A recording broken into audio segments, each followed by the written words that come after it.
দর্শক, আমন্ত্রণ জানাচ্ছি সবাইকে এখন টিভির নিয়মিত আয়োজন আরোগ্য নিকেতনে। আমরা এই অনুষ্ঠানে বিভিন্ন ধরনের সমস্যা নিয়ে কথা বলি, সমস্যাগুলোর সমাধান আপনাদের কাছে পৌঁছে দেওয়ার চেষ্টা করি। আজকেও এমন একটি সমস্যা নিয়ে কথা বলতে যাচ্ছি যেখানে আক্রান্ত হয় পৃথিবীতে ৪৩ কোটি মানুষ। জি দর্শক, আমরা কথা বলছি বধিরতা নিয়ে। বধিরতা একটি মারাত্মক ব্যাধি হিসেবে চিহ্নিত, অথচ এটি একটি প্রতিরোধযোগ্য রোগ। কি কারণে হয় এবং তার চিকিৎসা কি এবং কি করলে এটা থেকে প্রতিরোধ করা যায় তা নিয়ে আজকে আমাদের আলোচনার বিষয়। আমরা আজকে তাই কথা বলতে যাচ্ছি বধিরতা চিকিৎসা ও সচেতনতা। কথা বলতে স্টুডিওতে আমাদের সাথে উপস্থিত আছেন আমাদের দেশের একজন প্রখ্যাত নাক কান গলা বিশেষজ্ঞ। আমাদের সাথে আছেন অধ্যাপক ডাক্তার মোহাম্মদ জাকারিয়া সরকার, সাবেক পরিচালক, জাতীয় নাক কান গলা ইনস্টিটিউট। স্বাগত জানাচ্ছি আপনাকে আমাদের অনুষ্ঠানে। ধন্যবাদ আপনাকে। আজকে সকল দর্শক শ্রোতাদেরকেও আমরা ধন্যবাদ জানাচ্ছি, স্বাগত জানাচ্ছি আজকের প্রোগ্রামে। আমরা আজকে বধিরতা নিয়ে কথা বলতে যাচ্ছি। বধিরতা বিশ্ব স্বাস্থ্য সংস্থা বলছে যে পৃথিবীতে প্রায় ৪৩ কোটি মানুষ আক্রান্ত হচ্ছে এবং বিভিন্ন বয়সের আক্রান্ত হচ্ছে। তো প্রথমে একটু জানতে চাই এই বধিরতা কেন হয় এবং কাদের বেশি হয়? ধন্যবাদ আপনাকে। আসলে আমাদের কান, নাক কান গলা, আমরা চিকিৎসক হিসাবে আমাদের শ্রবণেন্দ্রিয়, আমাদের শরীরের অন্যতম শ্রবণেন্দ্রিয় হচ্ছে আমাদের কান, যার মূল কাজ হচ্ছে আমরা শোনা। তো এই শোনার যে তারতম্য, আমরা তাকে দেখে বধিরতা বলে থাকি। বধিরতা আসলে বিভিন্ন পর্যায়ের হয়ে থাকে, যেমন মাইল্ড, মডারেট, সিভিয়ার, মানে কম, মাঝামাঝি এবং বেশি মাত্রার বধিরতা। তো এই বধিরতা যেমন বয়সভেদে যেমন ভিন্নতা আছে এবং তাদের কারণও ভিন্নতা আছে এবং মাত্রারও ভিন্নতা আছে। এবং মূলত যারা বাচ্চা, তাদের সাধারণত একটা গ্রুপের কিন্তু জন্মগত বধির হয়ে জন্মায় এবং তারা বধির হয়ে পৃথিবীতে আসে। তারা শব্দ জগতের সাথে কোনো পরিচিত থাকে না এবং পরবর্তী পর্যায়ে তাদের বিভিন্ন রোগের কারণে বধিরতা হয়ে থাকে এবং বড়দের যে কারণে হয়ে থাকে, যেমন বয়সের সাথে সাথে কিন্তু আবার কানের ক্ষমতা কমতে থাকে, আমরা যেটাকে বয়সজনিত বধিরতা বলি। তো সুতরাং বধিরতার বিভিন্ন পর্যায়ের বধিরতা বিভিন্ন বয়সে এবং বিভিন্ন কারণে কিন্তু হয়ে থাকে। তো এই যে বধিরতা হচ্ছে, এটার পিছনে নিশ্চয়ই কোনো কারণ রয়েছে, সেই কারণগুলো জানতে চাই যে এই কারণগুলো সাধারণত কখন থেকে শুরু হয় এবং কিভাবে হচ্ছে। হ্যাঁ, কারণগুলোর সাথে কিন্তু বয়স এবং বিভিন্ন রকম ডিজিজ কিন্তু জড়িত। যেমন আমি যে শিশুদের বেলা বলে থাকি, যে একটু আগে যেমনটি বলছিলাম, যেমন শিশুরা একটা গ্রুপ আছে যারা নাকি কনজেনিটাল হিয়ারিং লস, যা জন্মগতভাবে বধির হয়ে জন্মায় এবং তাদের মধ্যে একটা শিশু হয়তো জন্মের সময় কিছু কারণে তারা বধির হয়ে যায়। এবং যেমন মনে করেন যে যারা prolong delivery, premature delivery, low birth weight এবং ফোর্সেপ ডেলিভারি, হোম ডেলিভারি এবং কোনো ডেলিভারির সময় ট্রমা হয়, অ্যাসফিক্সিয়া হয়, অনেকক্ষণ যাবৎ বাচ্চাটা ডেলিভারির সময় ছিল, অক্সিজেন কম পেয়েছে, তখন তো কানের যে সেন্সিটিভ কিছু অর্গান আছে সেগুলো কিন্তু নষ্ট হয়ে যায়, যেগুলো আমরা ককলিয়া, সেটা কিন্তু তখন ওই সব কারণে কিন্তু তারা পৃথিবীতে স্বাভাবিকভাবে জন্মগ্রহণ করলো, তারা হিয়ারিং লস নিয়ে পৃথিবীতে আসে। এবং কিছু বাচ্চা আছে যারা নাকি জন্মের পর কিছু কিছু কারণে কিন্তু তারা শ্রবণশক্তি হারায়। যেমন জন্মের পর অনেক বাচ্চা আছে লো বার্থ ওয়েট নিয়ে আসে, তাদের ইনফেকশন হয়, জন্ডিস হয়, অনেক সময় নিউনেটাল আইসিইউতে থাকে, ইনকিউবেটর থাকে, তাদের কিন্তু হিয়ারিং লস কিন্তু ডেভেলপ করতে পারে।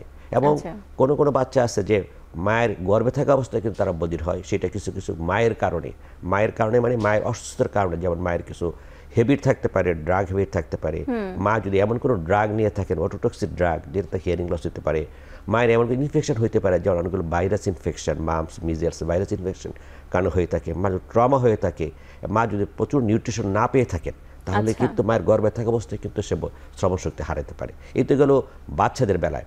এবং অনেক বাচ্চারা আছেন যারা নাকি স্বাভাবিক শ্রবণশক্তিটা জন্মিয়েছে, কিন্তু কিছু কিছু কারণে কিছু পরে শ্রবণশক্তি চেয়ে হারায় অজান্তেই। সেটা হতে পারে কানের ইনফেকশনের কারণে। আপনি জানেন বাচ্চাদের কিন্তু আপার রেসপিরেটরি ইনফেকশনের প্রবণতা খুব বেশি এবং কান কিন্তু রেসপিরেটরি ট্র্যাক্টের একটা অংশ।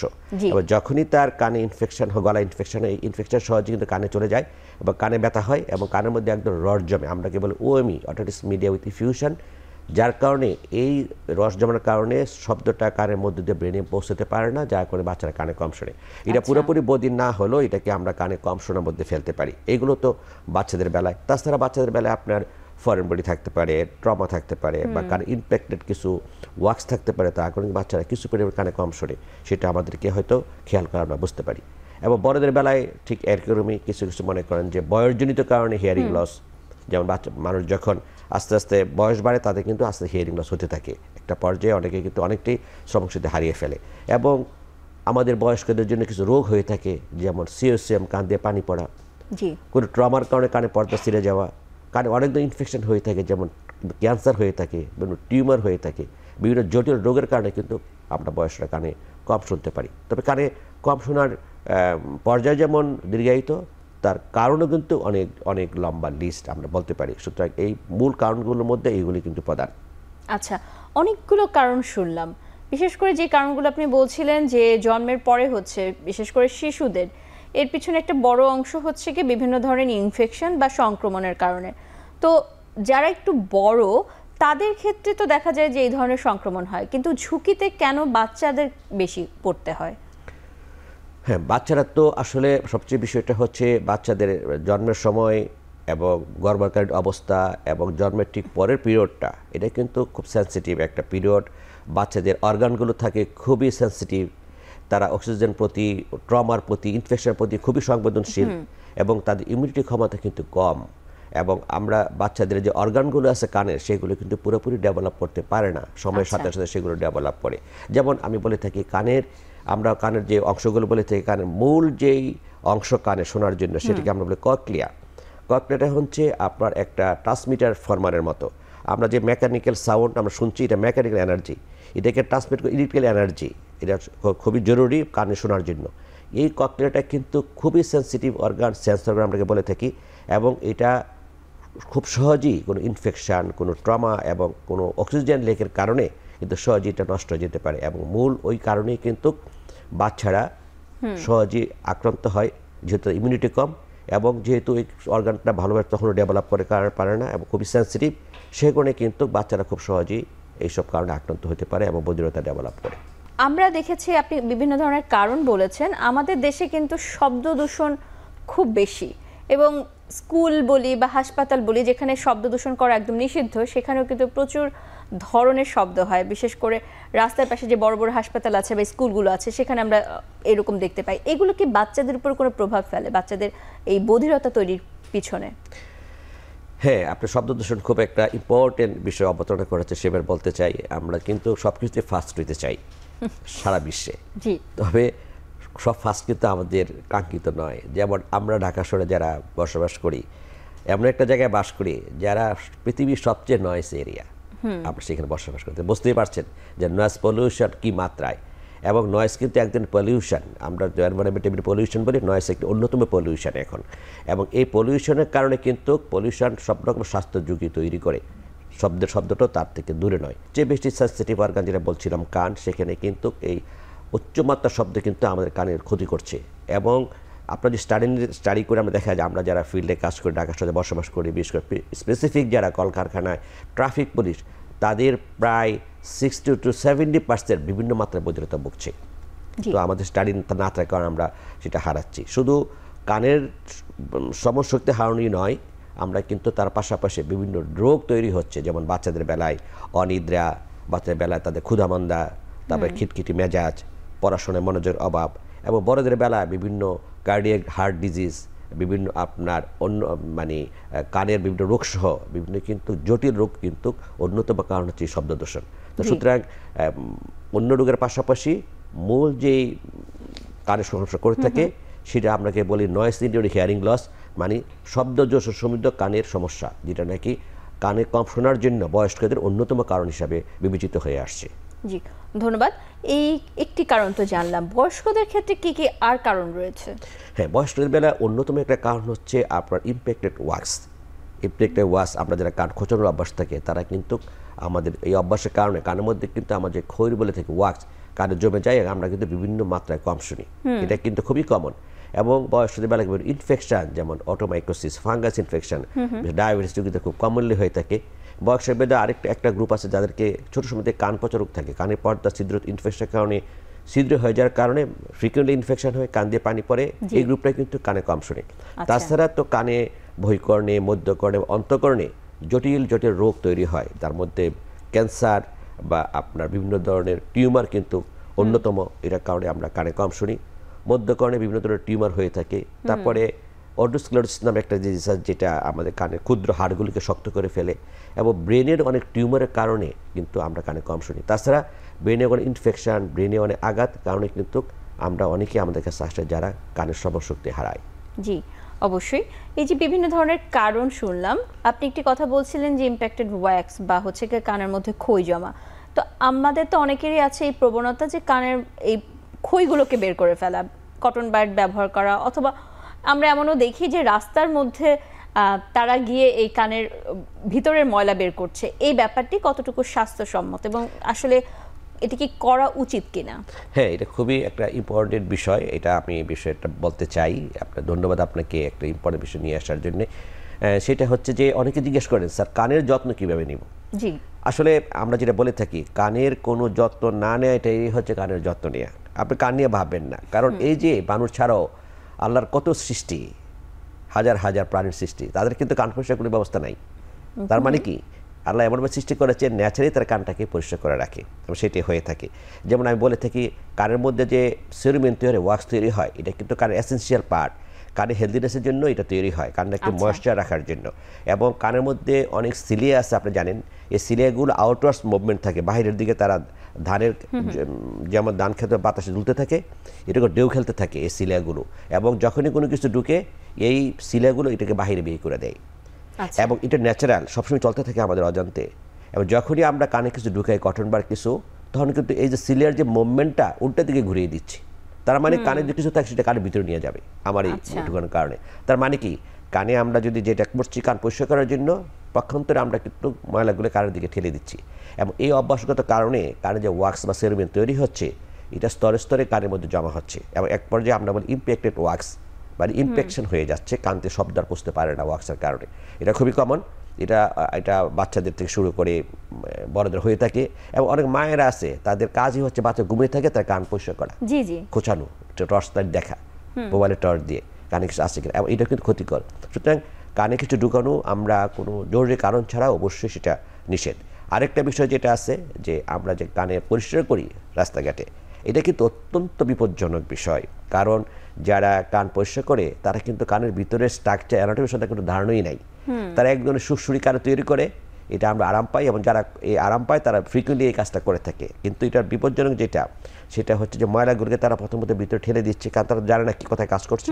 এবং সবচেয়ে যেটা অ্যালার্মিং, সেটা হচ্ছে কান পর্দাকে ছিদ্র করে ফেলে, traumatic perforation of the tympanic membrane, যেটা নাকি খুবই ডেলিকেট এক স্ট্রাকচার। এই স্ট্রাকচারটা করে দরজার মতো ভিতরের অর্গানগুলোকে প্রিজার্ভ করে, সেপারেট করে রাখে। যখনই এই পর্দাটা ছিঁড়ে যায়, তখন কিন্তু কানটা আনপ্রোটেক্টেড হয়ে যায়, কানের ভিতরে ইনফেকশন হতে পারে, এবং কিন্তু শ্রবণশক্তি হারতে পারে। এমনকি পুরোপুরি শ্রবণশক্তি হারিয়ে ফেলার কিন্তু ঘটনা আছে শুধুমাত্র এই আনাড়ি হাতে কান পরিষ্কার করে যাওয়ার কারণে। সুতরাং আমি যেটা বলবো, যখনই আপনাদের কোনো বা আমাদের কারো কোনো মনে হয় যে কানে কোনো ইম্প্যাক্টেড ওয়াক্স বা কোনো ফরেন বডি বা কিছু আছে, অধৈর্য না হয়ে অবশ্যই একজন বিশেষজ্ঞ বা এক্সপার্ট হ্যান্ড দিয়ে সেটা হ্যান্ডেলিং করাবেন। এবং কখনই চেষ্টা করে নিজে কান পরিষ্কার না করতে, এবং অবশ্যই আড়াআড়ি হাত দিয়ে কান পরিষ্কার করার চেষ্টা করবেন না। ধন্যবাদ। আমরা যেমন এই ইম্প্যাক্টেড ওয়্যাক্সের কথা শুনলাম, আরেকটি সাধারণ সমস্যা হচ্ছে কি বিভিন্ন সময় বিভিন্ন ধরনের সংক্রমণ, বিশেষ করে ঠান্ডাজনিত সংক্রমণ যদি হয়, অনেকেরই কান ব্যথা করে এবং কান দিয়ে পানি পড়ে। এটি কি ধরনের জটিলতা পরবর্তীতে তৈরি করতে পারে?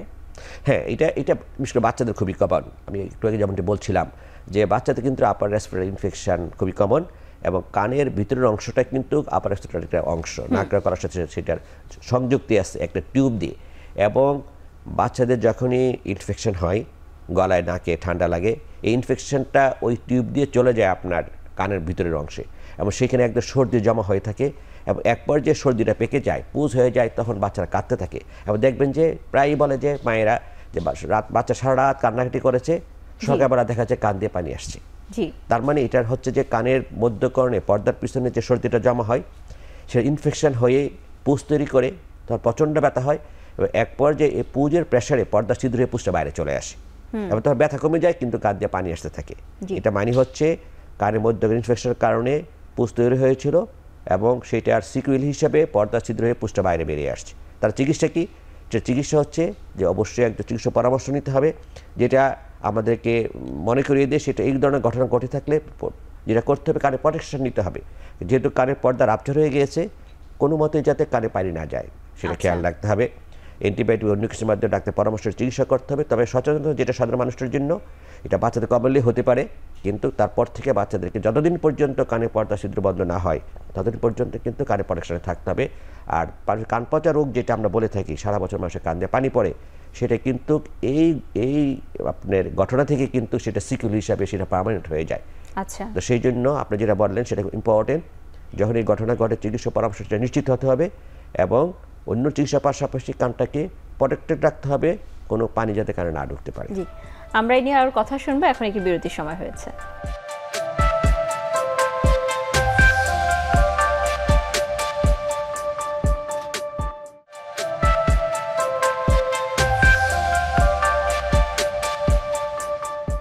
বিরতির পর আবারও স্বাগত জানাচ্ছি আরোগ্য নিকেতনে। আজকে আমরা কথা বলছি বধিরতা চিকিৎসা ও সচেতনতা। আমাদের সাথে আছেন অধ্যাপক ডাক্তার মোহাম্মদ জাকারিয়া সরকার। আমরা শুনছিলাম বিভিন্ন ধরনের কারণ বধিরতার পিছনে, বিশেষ করে বাচ্চাদের ক্ষেত্রে কারণগুলো অনেক বেশি আছে।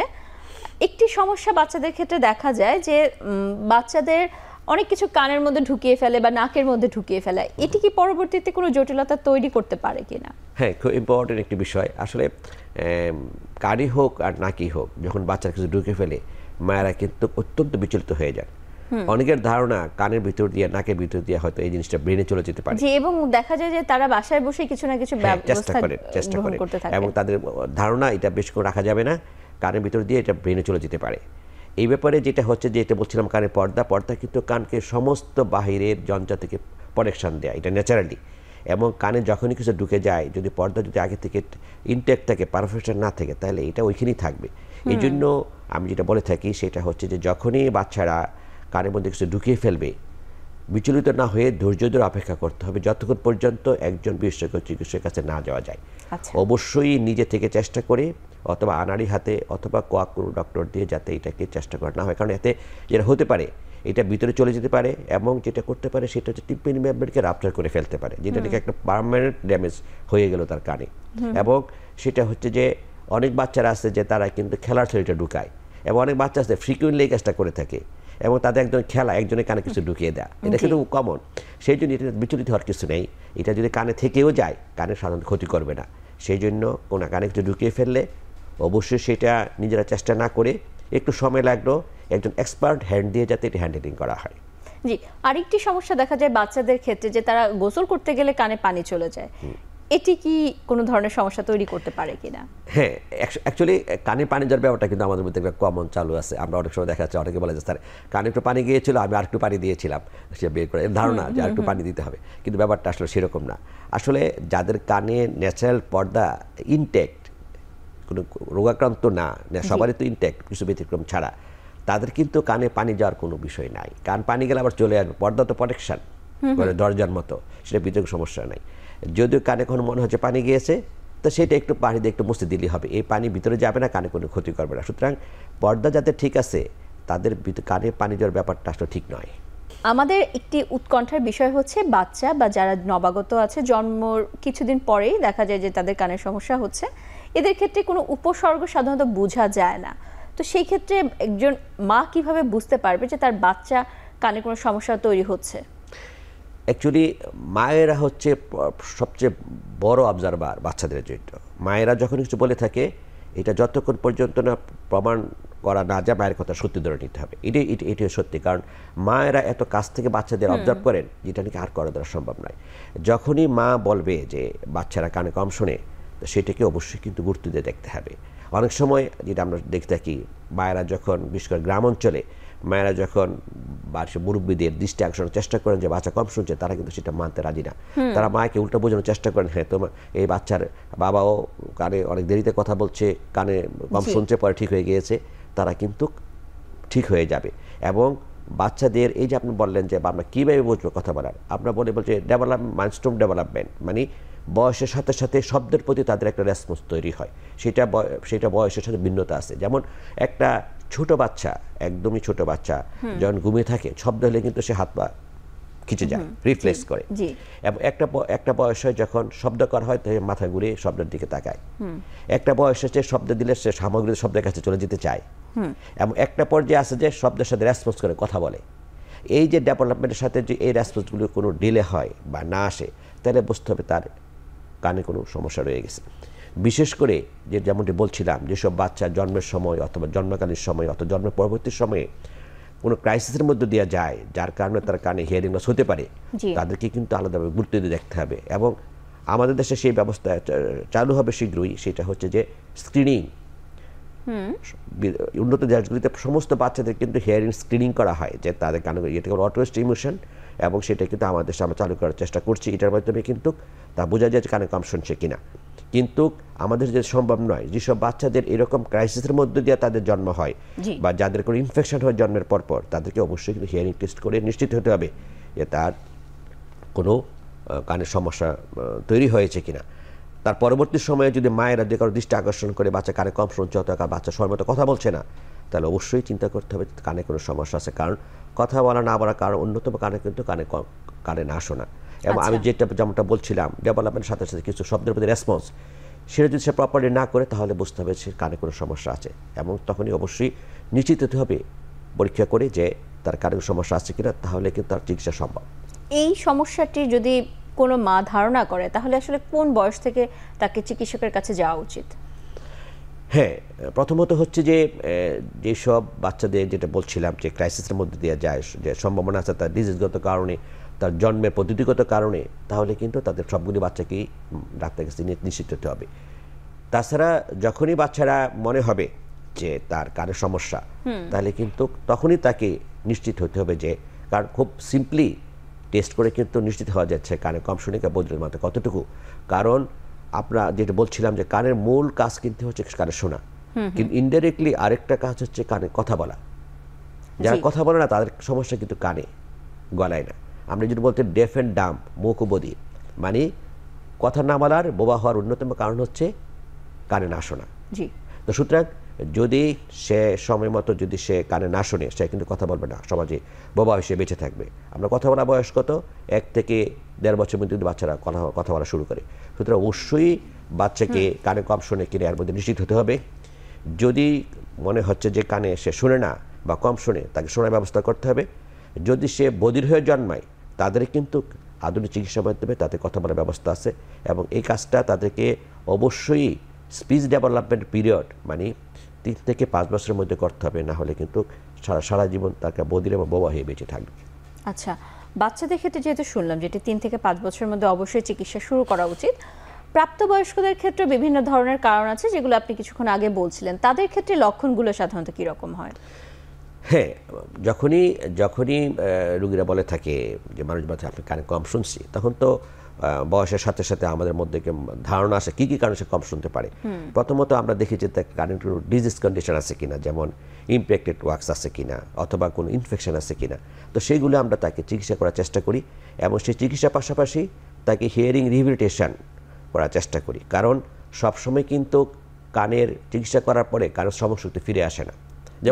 যেমন মনে করে যে কান পচা রোগ, দীর্ঘদিন কান পচা রোগ, তার হিয়ারিং লস হয়ে গিয়েছে, সেই কারণে চিকিৎসা করার পরেও কিন্তু হিয়ারিং তার লসটা থেকে যেতে পারে। সেক্ষেত্রে আমরা হিয়ারিং এইড দিয়ে আমরা তাকে রিহ্যাবিলিটেশন করতে পারি।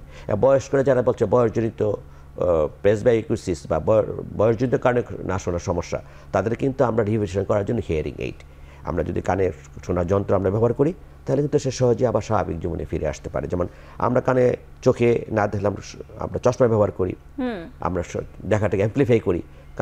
কানের আমরা হিয়ারিং এটি বলে কানের চশমা। এটা আমরা যদি কানে কম শোনে, বিভিন্ন মাত্রায় কানে কম শোনে, তাদের কিন্তু আমরা হিয়ারিং এড দিয়ে তাদেরকে স্বাভাবিক জীবনে ফিরে আনতে পারি। এবং বয়স্কদের বেলায় কিন্তু যদি সে সম্পূর্ণরূপে কোনো কারণে শ্রবণশক্তি হারায়, বাচ্চাদের মতোই তাদের কিন্তু কক্লিয়ার ইমপ্ল্যান্ট সার্জারি বা বায়োনিক ইয়ার সার্জারি করে তাদের কিন্তু স্বাভাবিক জীবনে ফিরে নিয়ে আসতে পারি। অনেকেই আছে যে তারা বলে যে কানের মধ্যে একটা ঝিমঝিম শব্দ হচ্ছে বা টিনিটাস বলে, এটি কেন হয় এবং এটির সাথে কি বধিরতার কোনো সম্পর্ক আছে? একটা টিনিটাস একটা মানে আমাদের জন্য একটা এমবারাসিং সিচুয়েশন, আমাদের ডক্টর যারা চিকিৎসা করি। কারণ টিনিটাস হচ্ছে এমন একটা বিষয় যে কানের মধ্যে এমন একটা শব্দ হওয়া যেটা কোনো বাইরে কোনো সোর্স নাই, ভিতর থেকে শব্দটা তৈরি হয় এবং শুধু পেশেন্টই সেটা শব্দটা শুনতে পায়। সব আশেপাশে কানের মধ্যে শোষ শব্দ হচ্ছে, এটা কোনো মতে যাচ্ছে না এবং দীর্ঘদিন থাকে। এবং মূলত টিনিটাস আলাদা কোনো রোগ নয়, এবং এটা অন্য কোনো রোগের লক্ষণ। কানে কোনো ইনফেকশান, কানে যে কোনো ব্রেনের টিউমার, অন্য কোনো রোগের কিছু লক্ষণ হিসাবে কিন্তু টিনিটাসটা তৈরি হয়। তবে সমস্যা হচ্ছে যে যদি কোনো রোগের লক্ষণ হিসেবে সেটা আসে, ওই রোগের চিকিৎসা করলে টিনেজ ভালো হয়ে যাওয়ার সম্ভাবনা আছে, কিন্তু বেশিরভাগ ক্ষেত্রে টিনেজে কোনো কারণ খুঁজে পাওয়া যায় না। বিশেষ করে বয়স্ক যাদের নাকি শব্দজনিত দূষণ এবং আমরা যদি বয়সজনিত কানে কম শোনা, এদের সাথে সাথে টিনিটাসও থাকে, এবং এই ধরনের টিনিটাসগুলো কিন্তু সহজে রিমিশন হয় না। এই জন্য আমরা বলি যাদের টিনিটাস আছে, যদি কারণ খুঁজে না পাওয়া যায়, প্রপার চিকিৎসা তাদেরকে সুস্থ করা না যায়, এবং সেটা যদি তাদেরকে পারসিস্ট করে, তাহলে এটাকে ইগনোর করে কিছুটা মেনে নেওয়ার মতো লাইফের অংশ হিসেবে মেনে নিতে আমরা সাজেস্ট করি। কারণ অনেক ক্ষেত্রেই টিনিটাসের ব্যাপারে আমরা অসহায়, এবং টিনিটাসকে পুরোপুরি মুক্ত করা বেশ কঠিন বেশিরভাগ ক্ষেত্রে। আচ্ছা, আমরা এ নিয়ে আরও কথা শুনবো, আবার একটি বিরতির সময় হয়েছে।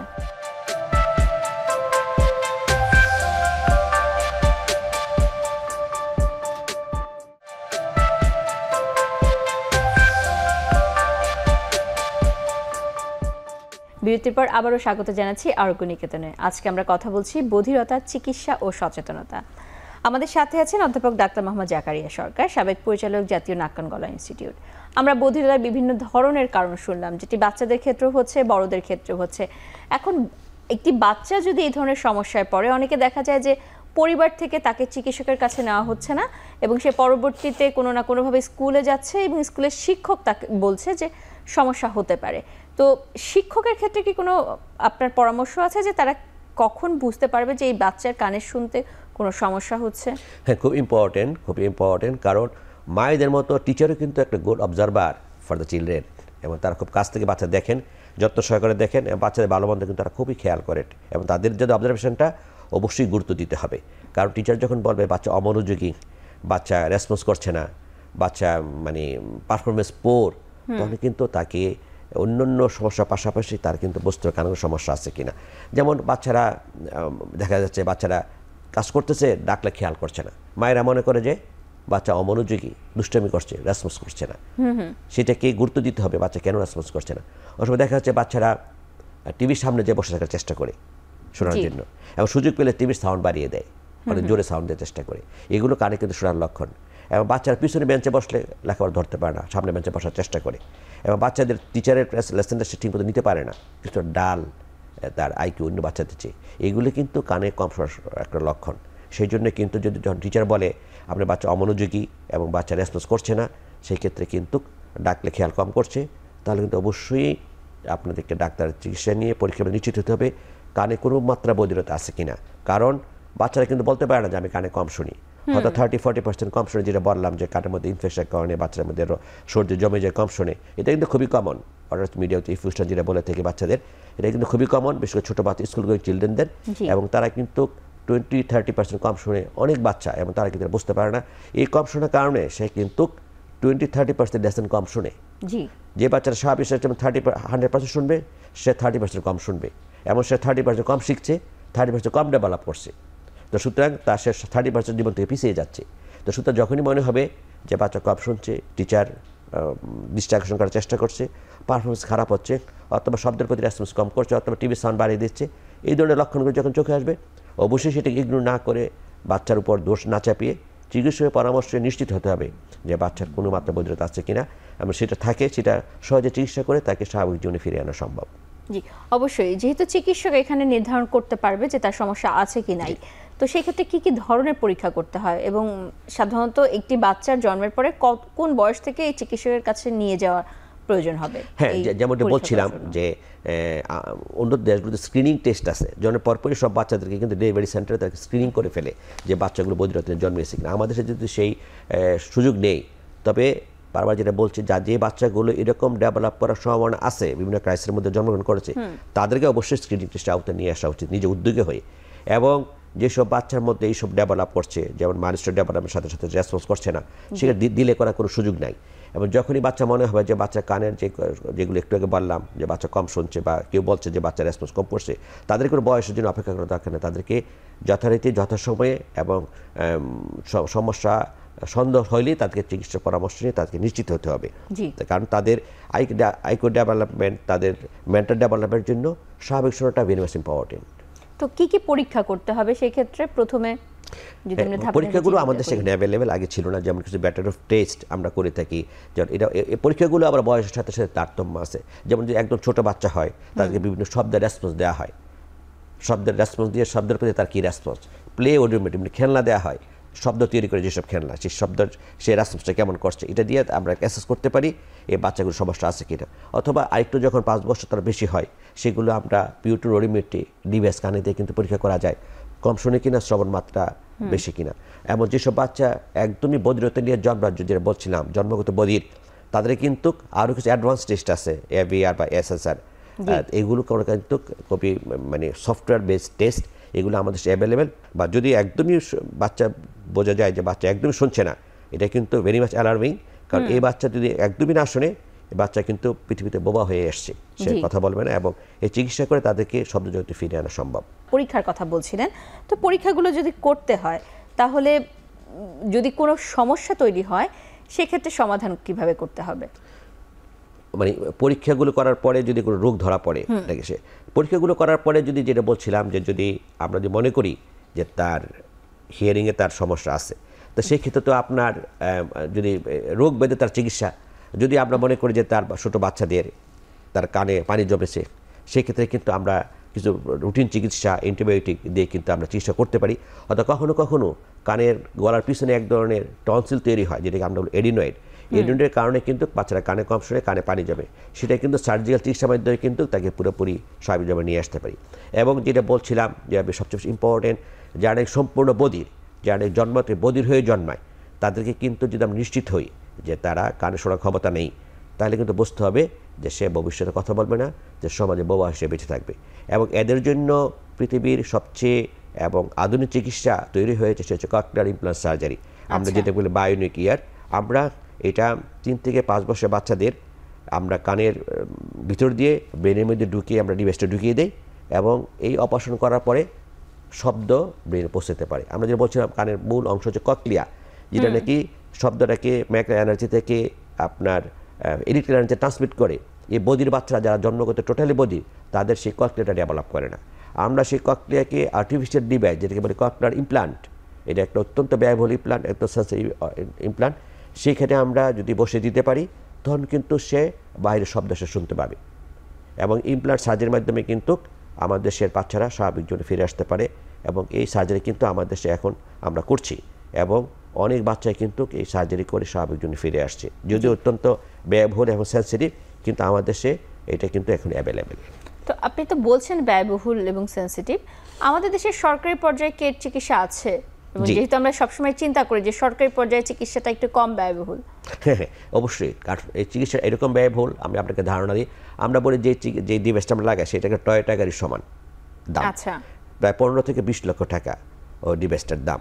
এবং আমাদের দেশে কিন্তু প্রতি বছর প্রায় 2600 শিশু বধির হয়ে জন্মায়, আচ্ছা, যারা ভবিষ্যতে বোবা হিসেবে বেঁচে থাকবে। এবং সমসংখ্যক মানুষ যারা স্বাভাবিক জন্মশক্তি নিয়ে জন্মগ্রহণ করার পরেও বিভিন্ন কারণে বধির হয়ে যায়। এই বিপুল সংখ্যক মানুষের কিন্তু একমাত্র চিকিৎসা হচ্ছে ককলিয়ার ইমপ্লান্ট সার্জারি, এই ব্যয়বহুল চিকিৎসা। কিন্তু এই ব্যয়বহুল চিকিৎসাটি আমাদের দেশের মানুষের পক্ষে কিন্তু অনেকের করা সম্ভব নয়। এবং আসার কথা হচ্ছে যে আমাদের দেশের সরকার কিন্তু এই সমাজ কল্যাণ মন্ত্রণালয় এই চিকিৎসার একটা প্রজেক্ট চালু করেছে, এবং আমি এটার উদ্যোক্তা ছিলাম একটা সময়ে। এবং আমার মানে কল্যাণে প্রথম বাংলাদেশে কিন্তু এই ককলিয়ার ইমপ্লান্ট সার্জারি জাতীয় নাককান ইনস্টিটিউটে সরকারিভাবে শুরু হয়। আচ্ছা, এবং এই চিকিৎসাটি আমরা সরকারিভাবে দিচ্ছি। এবং আমি এই সরকারের সহযোগিতায় এই প্রজেক্টটি আরও কিছু মেডিকেল কলেজ, যেমন Mitford hospital, Sylhet medical college hospital, Mymensingh medical hospital কিন্তু চালু আছে প্রজেক্টটি। এবং এই প্রজেক্টের মাধ্যমে কিন্তু বোবা শিশুদের চিকিৎসা বিনামূল্যে হচ্ছে। প্রায় 15 থেকে 20 লক্ষ টাকার চিকিৎসাটি আমরা বিনামূল্যে সরকারি হাসপাতালে করে দিচ্ছি। এবং আমি এই পর্যন্ত সরকারিভাবে প্রায় 500 বোবা শিশুর অপারেশন করতে সক্ষম হয়েছি সরকারিভাবে, যারা বিনামূল্যে চিকিৎসাটি নিয়েছে এবং যারা বোবার ভবিষ্যতে মুক্ত হয়ে স্বাভাবিক জীবনে ফিরে আসতে সক্ষম হয়েছে। শুনলাম যে ককলিয়ার ইমপ্লান্ট সার্জারি করা হচ্ছে সরকারিভাবে, তো তারপরেও তো আমাদের দেশে যদি আমরা এই যে আপনি যেটা বলছিলেন 2600 শিশু নতুনভাবে বধির হয়ে জন্মায়, সেই তুলনায় অপারেশনটা অপেক্ষাকৃতভাবে অনেক কম হচ্ছে। এর পাশাপাশি দেখা যায় যে প্রাপ্তবয়স্কদের ক্ষেত্রেও হয়। তো প্রতিরোধের কোনো জায়গা আছে যে কোনগুলো প্রতিরোধযোগ্য আর কোনগুলো প্রতিরোধযোগ্য নয়? হ্যাঁ, এটা তো অবশ্যই এই বিপুল সংখ্যক লোকজনকে চিকিৎসা করে ভালো করা সম্ভব নয়। সুতরাং আমাদের সবসময় যে কোনো রোগের বেলায় আমরা প্রতিরোধ এবং প্রতিকারের বিষয়টা কিন্তু সমস্যার সামনে নিয়ে আসে, এটি উচিত। এটার বেলায় সত্যি। এবং আমরা যারা যেসব শিশু বধির হয়ে জন্মায় তাদের কিন্তু বিভিন্ন ব্যাকগ্রাউন্ড আছে, কারণ আছে, যেগুলো আমরা যদি একটু সচেতন হই তাহলে কিন্তু আমরা এই জন্মগত বধিরতার হারকে আমরা কমাতে পারি। সেটা কীভাবে? যেমন একটা উল্লেখযোগ্য কারণ হচ্ছে যে আমরা স্টাডিতে দেখছি যে কনসিউমার ম্যারেজ, রক্তের সম্পর্কের মধ্যে বিবাহ যদি তাদের হয়, তাদের কিন্তু একটা কমন কারণ হয় এই জন্মগত বধিরতা। সেই জন্য আমরা মনে করি যে কনসিউমার ম্যারেজ বা আত্মীয়তার মধ্যে বিবাহটাকে পরিহার করতে হবে। এবং মা যখন গর্ভধারণ করে তখন কিন্তু prenatal check up, antenatal check আপগুলো কিন্তু ভেরি ইম্পর্টেন্ট। তাদেরকে পর্যাপ্ত পুষ্টি দেওয়া, তাদের সমস্ত ট্রমা থেকে দূরে রাখা, সমস্ত ইনফেকশন থেকে দূরে রাখা, বদ অভ্যাস থেকে দূরে রাখা, তাদেরকে ডায়েটিংয়ের প্রতি নজর দেওয়া এবং রেগুলার প্রিনেটাল এন্টিনেটাল চেক আপগুলো করানোর ব্যবস্থা করা এবং কোনো ড্রাগ বা কোনো ওষুধ খাওয়ার ব্যাপারে কিন্তু সচেতন হতে হবে। তাহলে কিন্তু গর্ভের শিশুটা এই রোগ থেকে কিছুটা মুক্ত পাবে। এবং ডেলিভারির ব্যাপারটা খুব বেশি ইম্পর্টেন্ট। ডেলিভারি আমরা কিন্তু হোম ডেলিভারি যদি এখন কমে আসছে, হসপিটাল ডেলিভারি ইম্পর্টেন্ট, কারণ প্রনং লেবার অথবা লো বার্থ ওয়েট অথবা অ্যাসফিক্সিয়া এবং জন্ম পরবর্তী জটিলতাগুলো, এগুলোর কারণে কিন্তু ব্রেনে অক্সিজেন কম পায়। অক্সিজেন কম পাওয়ার কারণে ওই বললাম সেন্সিটিভ ককলিয়া, সেটা কিন্তু ড্যামেজ হয়ে যায়। এবং জন্মের পিরিয়ডে জন্মের পদ্ধতির কারণে কিন্তু অনেক বাচ্চা বধির হচ্ছে। সেটা কিন্তু আমরা সহজেই হসপিটাল এক্সপার্ট হ্যান্ড ডেলিভারির মাধ্যমে কিন্তু আমরা অ্যাভয়েড করতে পারি। সেই ক্ষেত্রে একটা উল্লেখযোগ্য বাচ্চা বধির হাতে রক্ষা পাবে। এবং পরবর্তীতে যেসব বাচ্চারা আপনার কোনো জন্মের পরবর্তীতে লো বার্থ ওয়েট অথবা ইনফেকশন, জন্ডিসের মতো রোগ তারা ইনফেকশন হয়, তাদের কিন্তু প্রপার চিকিৎসা করতে হবে। যদি যাদের আইসিইউতে নেওয়া দরকার তাদেরকে নিতে হবে, প্রপার অ্যান্টিবায়োটিক দিতে হবে। এটাকে চিকিৎসার মাধ্যমে তাদের কিন্তু ইনফেকশন কন্ট্রোল করলে কিন্তু বধির হাত থেকে তারা রক্ষা পাবে। এবং যাদের মধ্য থেকে এইসব রক্ষা চেষ্টা করার পরও যারা বধির হয়ে জন্মগ্রহণ করছে, তাদেরকে যদি আমরা সঠিক সময়ে সঠিক ডায়াগনোস করতে পারি, আমরা সরকারিভাবে হোক বেসরকারি পর্যায়ে হোক চিকিৎসা করার মাধ্যমে কিন্তু আমরা তাদেরকে বধিরতা এবং বোবার যে অভিশাপ সেটা থেকে কিন্তু মুক্ত করতে পারি। জি, সেই আশা আমরাও করছি। আমরা আবার একটি বিরতিতে যাচ্ছি, বিরতির পর আরও এই নিয়ে কথা হবে।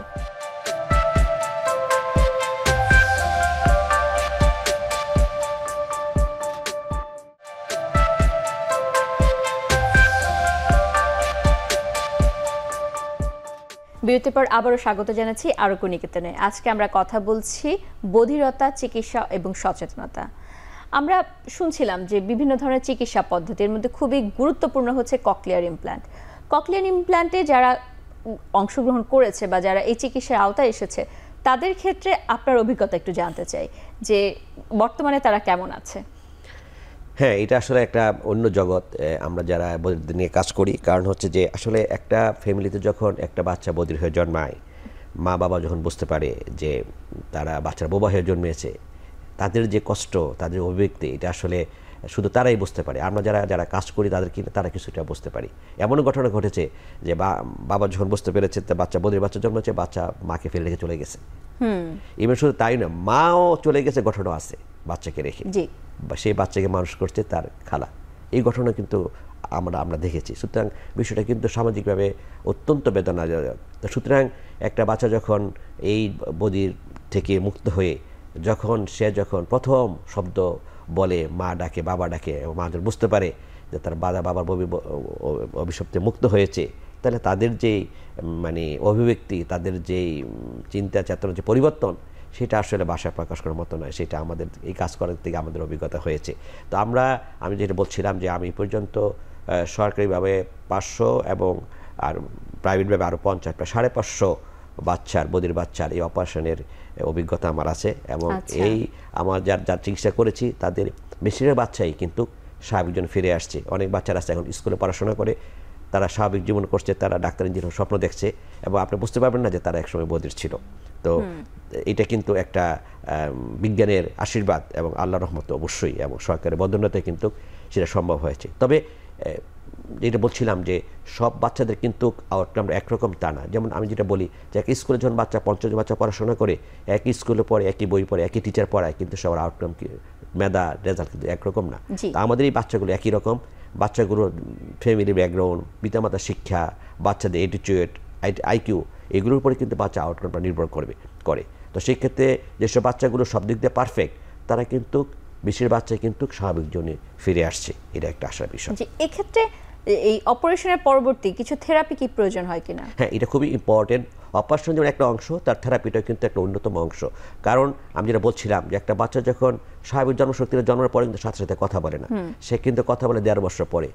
এই 1.5 বছর সে শুনে ব্রেনের মধ্যে সে স্টোর জমা করে, এক পর্যায়ে এক্সপ্রেস করে। এটা যে চশমা, সে শুনবে বলবে না, এক পর্যায়ে বলবে এটা চশমা। তো সেই রকমই আমরা যখন অপারেশনটা করি, এই 3 বছর বয়সে অপারেশন করলাম, 3 বছর পর্যন্ত কিন্তু ব্রেনে কিছু শুনে নাই, ব্রেনে কিন্তু মেমোরি নাই। আমরা অপারেশন করার পরে সুইচটা অন করে রাখি, 21 দিন পরে সুইচটা অন করি, এবং যেদিন সুইচ অন করি সেদিন সে শব্দ জগতে প্রথম প্রবেশ করলো। আমরা বলি তার সেদিন শব্দের বার্থডে, শব্দ জগতে সে প্রথম আসলো, এবং এই শব্দ তাকে আমরা 1 বছর পর্যন্ত ট্রেনিং দিয়ে শব্দ শোনাই, এবং এই 1 বছর বলি অ্যাবিলিটি থেরাপি পিরিয়ড। এই সময়টা বাচ্চা এবং মা আমাদের কাছে থাকে, এবং আমাদের ট্রেনার আছে অ্যাবিলিটি থেরাপিস্ট, তারা বাচ্চার মাকে নিয়ে সেশন দেয়, এবং একটা স্কুলের মতো তারা প্রশিক্ষণের মধ্যে থাকে, এবং এক পর্যায়ে তারা শিখে বাচ্চা এবং ট্রেনার এবং মায়ের 3 জনের প্রচেষ্টা কিন্তু প্রায় 1 বছর পরে তারা মোটামুটি কথা বলতে শিখে। তো এই পিরিয়ডটা খুব ইম্পর্টেন্ট, কারণ অপারেশন করে শেষ কথা নয়, যারা প্রপার অ্যাপিটি থেরাপি নিতে পারে এবং পেতে পারে এবং যত সহযোগিতা নিয়ে থাকে, ফলো করে, তারাই কিন্তু স্বাভাবিক জীবনে ফিরে আসার সম্ভাবনাটা বেশি। এই ককলিয়ার ইমপ্ল্যান্ট যখন করা হচ্ছে, তা অবশ্যই একটি ডিভাইস দেওয়া হচ্ছে আলাদা করে। এই ডিভাইস কি সারাটি জীবন থাকবে ভালো, নাকি এই ক্ষেত্রে কোনো নির্দিষ্ট সময়সীমা আছে? অত্যন্ত সাবস্টিকেট ডিভাইস এটা, কারণ আপনি জানেন এটা একটা শরীর অঙ্গ হয়ে যায়। এটা বলে আমরা বায়োনিক ইয়ার, আর্টিফিশিয়াল কান। এটা কিন্তু কানের একটা অংশ থাকে, 3টা অংশ থাকে। একটা অংশ থাকে ইলেকট্রোড, এটা থাকে ব্রেনের ভিতরে, আরেকটা অংশ থাকে মাত্রা খুলির নিচে, আরেকটা অংশ থাকে হিয়ারিং মধ্যে বাহিরে। তো ভিতরে যে অংশটা, সেটা কিন্তু কোম্পানি বলা থাকে 100 বছর গ্যারান্টি, মানে লাইফ লং ডিভাইস এটা। এবং কোনো জটিলতা না হলে আমরা যে করছি সেটা কিন্তু কন্টিনিউ করছে, এবং এটা লাইফ লং ডিভাইস। এটা সেভাবে তৈরি, এবং এখন পর্যন্ত যত ইতিহাস বা স্টাডি তাতে করে এটা কোনো ডিস্টার্ব করে না। তো বাইরের যে অংশটা, যে হিয়ারিং এর মতো, এটা বাইরে পড়ে থাকে, এটা ব্যাটারি চেঞ্জ করতে হয়, অথবা কোনো ডিস্টার্ব করে সেটাকে রিপেয়ারেবল। কিন্তু ভিতরে যে মূল অংশ, সেটা কিন্তু লাইফ লং। আচ্ছা, তার মানে এটি যথেষ্ট আশার একটি কথা, যেহেতু একটি ডিভাইস আলাদা করে ব্যবহার করা হচ্ছে। অনেকে দেখা যায় যে সবকিছুর পরেও তার শ্রবণ শক্তি ফিরে আসে না, বিশেষ করে বিভিন্ন ধরনের অপচিকিৎসা তখন তারা গ্রহণ করতে শুরু করে। এই ব্যাপারে একটু জানতে চাই যে আমাদের দর্শকের উদ্দেশ্যে আপনার মেসেজটি কি? অ্যাকচুয়ালি আমি যেটা বলছিলাম যে অনেকে কিন্তু আমাদের কানে কম শোনা বা না শোনা, শ্রবণ হারানোর কিন্তু একটা অন্যতম কারণ হচ্ছে অপচিকিৎসা বা না জানার কারণ। সেক্ষেত্রে আমি যেটা বলবো, কান অত্যন্ত সংবেদনশীল একটা অঙ্গ। এটা শুধু শোনার জন্যই নয়, কথা বলার জন্য এটা জরুরি। সুতরাং আমাদের স্বাভাবিক শোনা এবং স্বাভাবিক কথা বলার জন্য কিন্তু কানে যত্ন নিতে হবে, এবং সেই যত্নটা যেন আমরা না হয়ে অতি উৎসাহিত না হয়ে কোনো অপসর শিকার না হই।